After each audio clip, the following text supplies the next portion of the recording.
qui m'a donné. Mawena Moulo, c'est Dieu qui m'a donné. Mawena Moulo, c'est Dieu qui m'a donné. Mawena Moulo. Salut chers toutes, ici c'est Mademoiselle Abel. Actuellement nous sommes au CDEJ et Fata pour suivre le thème de cette conférence est sur le chemin de la vie. Cette conférence a été animée par M. Botchoué Franck. Donc suivez-nous directement sur notre page Facebook CDEJ et Fata. À bientôt. J'étais au Togo, c'est sauté sur 5 000 pour un voyage en Allemagne et puis en Tanzanie. Parce que je suis dans ma destinée. Le président Sodi est dans sa destinée. Est-ce que tu appelais être professeur? Est-ce que tu appelais être médecin? Commence à travailler. Commence à bosser. Commence à te mettre au travail. Commence à croire en toi. Ne dis pas que dans ma famille, on n'a pas l'argent. Je suis sur une famille pauvre. Papa n'avait pas l'argent. Maman n'avait pas l'argent. Quand je partais à l'école, mon kaki là, c'était désiré. Mais parmi les 5 premiers, j'étais parmi eux. Il n'y a pas d'excuse. Si demain je échoue, je suis désolé. Si demain tu rates ta destinée, Dieu ne sera jamais responsable. Non, Seigneur, tu sais, papa était décédé et mon tonton n'a pas payé mes coûts. Non, on peut laisser ça. Moi, quand j'ai perdu mes parents, quand j'ai perdu mes 2 parents, les autres m'ont dit, petit, débrouillez-vous. Quel est l'argent qu'on a là? On s'est battu pour avoir. Débrouillez-vous. Donc, je partais à l'école du lundi au vendredi et du samedi, dimanche, après le but. J'ai fait la livraison de boulangerie. Je rencontrais même souvent des professeurs. Je dis, mais petit, tu fais comment pour bosser? Il dit, non, professeur, laissez ça. Je suis dans ma destinée. Donc, il n'y a pas d'excuse si demain tu échoues. Tout le monde naît avec un talent. Tout le monde naît avec une passion. Ceux qui te posent la question de savoir, est-ce que tu es dans tel domaine d'activité de la vie à cause de l'argent ou à cause peut-être de la passion, tu leur diras simplement que en matière de destinée, il y a des événements que Dieu crée pour te pousser dedans. Je m'explique. Jésus est devant un vérité. Il dit, Père, si c'est ta volonté que cette coupe se loin de moi, la coupe ne se loin pas de Jésus. À la fin, il dit, Père, non pas ce que je veux, mais ce que tu veux. Tu leur diras que je suis dans ce que je suis. Pas parce que je le voulais, mais parce que Dieu le voulait. Et c'est ça la destinée.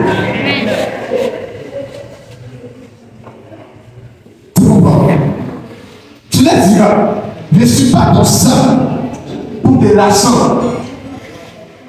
Mais c'est quelque chose qui me dépasse moi-même. C'est une vocation qui me dépasse moi-même.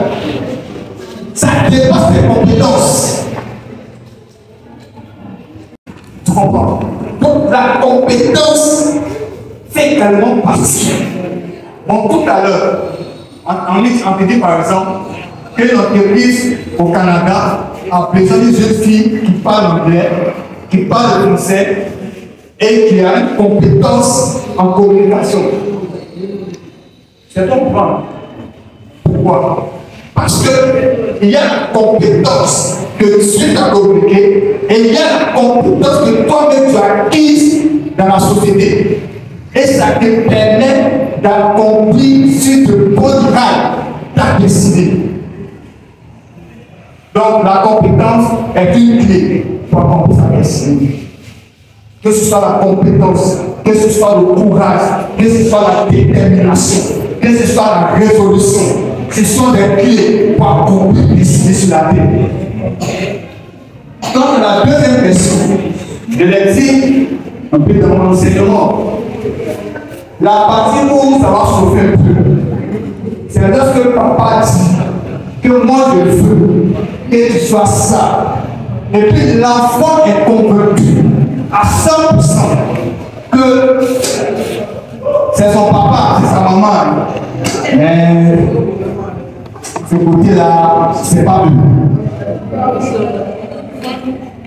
Maintenant, pour répondre à ta question, vous qui prenez notre avantage, ça va les pays. Il y a pratiquement 3 personnes sur la terre qui peuvent savoir la destinée d'un enfant. La première personne, c'est les parents. Mais notez. C'est pour ça que quand Rachel, les femmes étant enceintes, les femmes nous avons été enceintes, dans ton ventre là, il y a 2 nations. Le plus petit, c'est-à-dire le plus grand sera sous le tout plus petit. On parlait de Jacob et Esaü. Donc la première personne à connaître votre destinée, d'abord c'est les parents biologiques. Raison pour laquelle ces parents, Seigneur, mon enfant qui est né là, tu l'as pris à faire quoi? Vous allez voir dans d'autres religions, dès qu'un enfant naît, on va consulter, c'est ça mon papa, on va consulter soit un voyant pour demander la venue de l'enfant. Pourquoi? Parce que chaque homme sur la terre naît avec une étoile. Alléluia. Et tu es né avec une étoile particulière. Donc la première personne, c'est les parents biologiques. La deuxième personne à connaître la destinée. Là où ce qui est là, c'est Satan lui-même. Satan, ça va décider. Et la dernière personne, c'est Dieu. Satan sait la destinée de plusieurs personnes. Il sait les droits de plusieurs personnes. Quand Jésus naît, et quand on donne tous les jeunes hommes, tous les petits enfants sont là. Mais pourquoi attendre à la naissance de Jésus pour tuer tous les jeunes garçons? C'était pareil également en Égypte, lorsque Moïse devait naître. Donc tous les hommes naissent avec une étoile et une grande destinée. Et il y a des personnes à leur naissance dont l'ennemi va éliminer rapidement. Moi je me souviens, en classe de 3e, c'est dans notre famille, personne ne dépasse 3e. Donc quand j'ai eu mon BPC, et mon ancien sort de mon plat mon ancien ennemi tombé, j'ai failli mourir en 2 secondes. Mais quand je suis sorti, je l'ai dit. Si tu n'as pas planifié, je vais réaliser ma décision. Et la 3e personne qui peut connaître votre destinée, c'est Dieu de toi-même. Donc pour un parent qui prie, pour un parent qui sait, et pour un papa se poser, quand un papa est médecin, si c'est vraiment Dieu qui t'appelle à ça, papa va pas se poser. C'est bon. Donc il y a 3 personnes qui peuvent connaître ta destinée. Il y a des parents qui t'ont mis au monde. Satan lui-même sait. Et puis il y a Dieu lui-même. Si tes parents ne savent pas, Dieu te dira. Ou toi-même tu le sauras. Mais comme c'est de Dieu, tes parents vont finir par accepter. Allez demander au pasteur, nos pasteurs. Quand je l'ai démissionné, je leur voulais pour servir Dieu. C'est que la famille a tout. Tu as laissé ça là, tu as laissé le travail là, pour devenir pasteur. Pourquoi tu fais ça même? Il y a la famille, il n'y a pas PDC. Pourquoi tu fais ça? Donc voici plus ça, c'est bon. Aujourd'hui, moi je vous appelle des grands hommes, je vous appelle des grandes femmes. Alléluia. Vous voulez qu'on sorte de là, quand vous marchez, on sache que ce sont des enfants de Dieu. Vous comprenez? Qui sont en train de marcher. Toi, tu es le bon leader. Hein? Toi. C'est bon. Tu es le bon leader, tu es dirigé. Mais pas de toi. Tu es dirigé, tu es orienté, tu es conduit le groupe. Ce sont les talents que l'on bâche par la grâce de Dieu. Donc voici ce que grand dame. Bon, c'est bon. Attendez Dieu pour ça. Attendez Dieu pour ça. Il y a une question encore? Salut, je vais vous poser la question.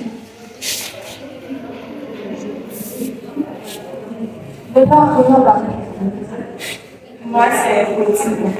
Donc, ajoute la famille. Agrégation politique. Agrégation politique. Vraiment, elle marche. Et si ton temps ne donne pas de liberté pour famille, tu dois l'avoir. Parce que, premièrement, elle m'a soutenu. Je les voyais enfant si je ne pouvais pas comprendre ce que vous êtes en train de dire.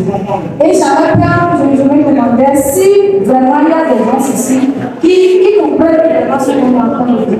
Mais finalement, c'est comme si c'est moi-même qui me suis trahi. Vraiment, c'est très bien, c'est très bien.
Je prie le Seigneur d'être avec vous pour que chacun de vous, la première des choses, je voudrais rentrer dans ma destinée. Je suis sur le chemin de ma destinée.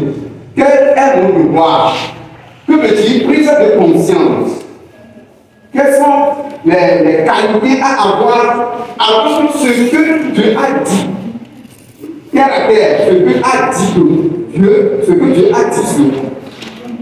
Le plan de Dieu dans ma vie. Après que ça s'accomplisse, qu'est-ce que je vais faire? Donc c'est ce à quoi nous vous appelons ce matin. Alors, merci pour la disposition que vous avez pu à écouter le conférencier. Merci pour toutes les questions que vous avez pu poser.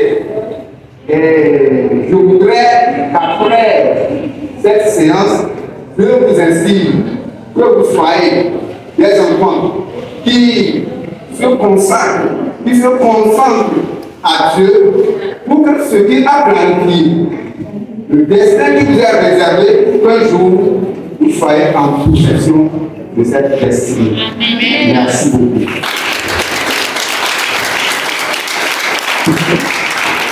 C'est moi seul qui connais. Non. Notre leadership doit arriver à vous transformer. C'est pour ça qu'on parle de leadership transformationnel. Quand M. Congue est arrivé, je lui ai dit, on n'a pas grand chose, mais l'engagement sera Saricali. Déjà le jeudi, il était à Sarakawa. Après Sarakawa, il a encore arrivé une conférence avec des étudiants et des jeunes diplômés à Lomé. Ceux qui ont dit, ah c'est super, il dit que non, ils n'ont pas laissé et parti sans vous voir. Après ce que nous mêmes.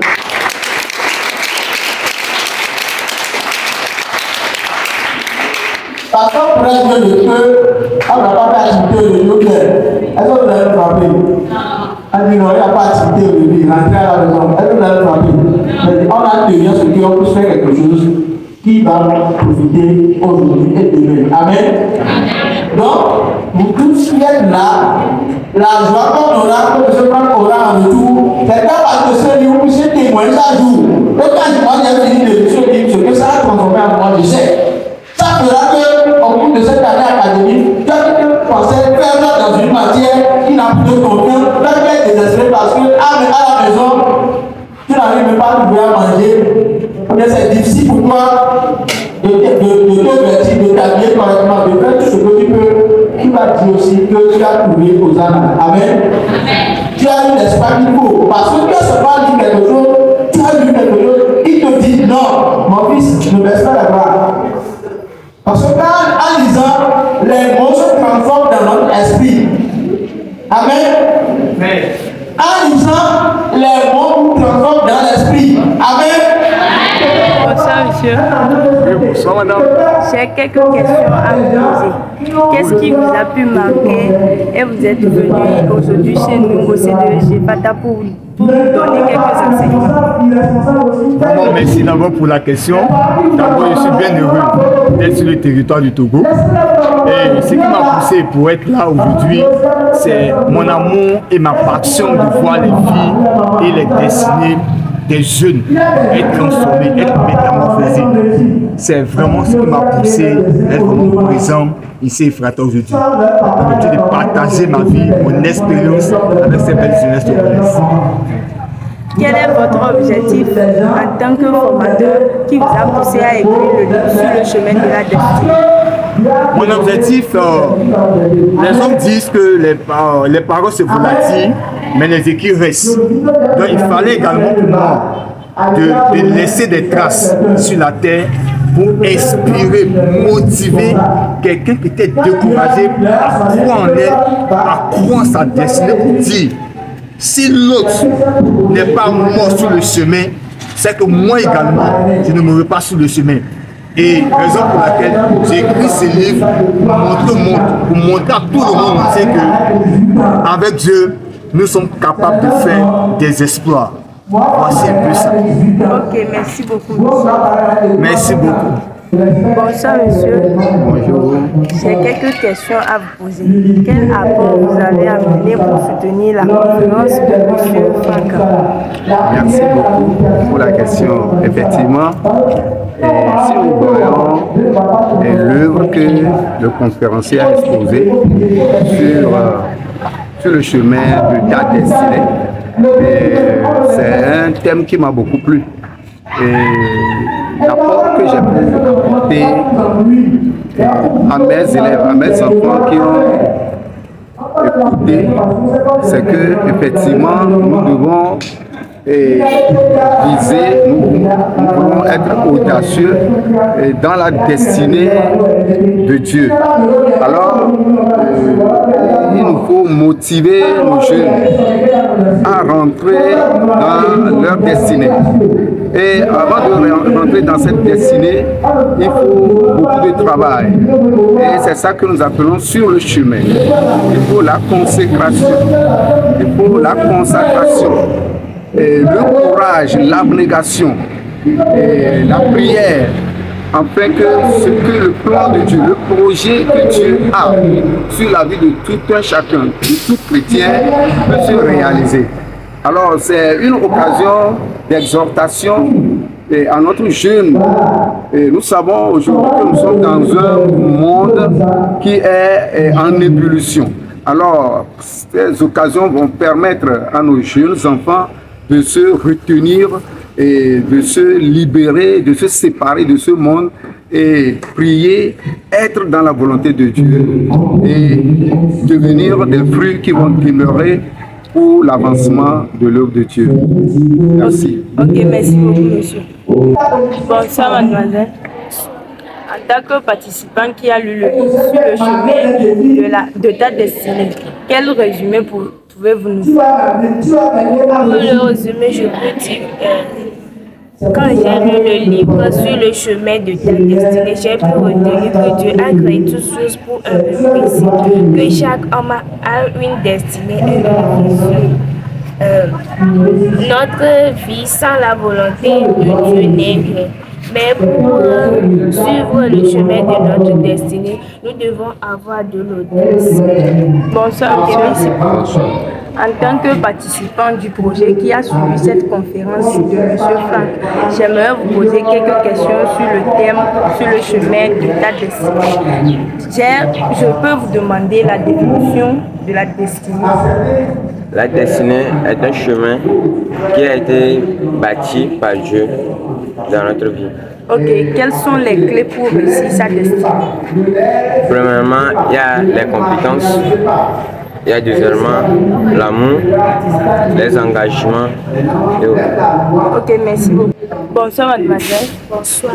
En tant que jeune participant qui a participé à cette conférence de M. Franck, comment vous pouvez votre appréciation, bien votre point de vue de cette conférence? Pour mon point de vue, j'ai trouvé la conférence qu'elle nous a beaucoup avantagé parce qu'elle nous a appris beaucoup de choses sur notre destinée, ce que nous devons faire pour être dans le bain de notre mission à accomplir dans cette vie. Ok. Qu'est-ce que vous avez retenu durant cette conférence? J'ai retenu que ma destinée, Dieu l'a fait avant ma naissance. Et il continue de me protéger pour que je sois celle qu'il veut que je sois un jour. Ok, merci beaucoup, madame. Merci. Bonsoir, en tant qu'enseignant volontaire du projet, quelles leçons bien qu'avez-vous retenues dans cette conférence pour pouvoir enseigner aux enfants dans le jour à venir? Merci. Au cours de la conférence, j'ai retenu qu'il faut se battre dans la vie. Il faut avoir un objectif et lutter pour cet objectif-là. Quand bien même qu'il y aura des obstacles, et jamais baisser les bras. Voilà. Ok, merci. Nous sommes arrivés à la fin de cette conférence d'aujourd'hui et j'espère que nos jeunes participants du projet ont appris beaucoup de choses chez M. Franck. Et vous qui êtes ailleurs, qui nous voient sur notre page Facebook, c'est de G Fata, restez toujours connectés pour apprendre beaucoup de choses chez nous. Merci.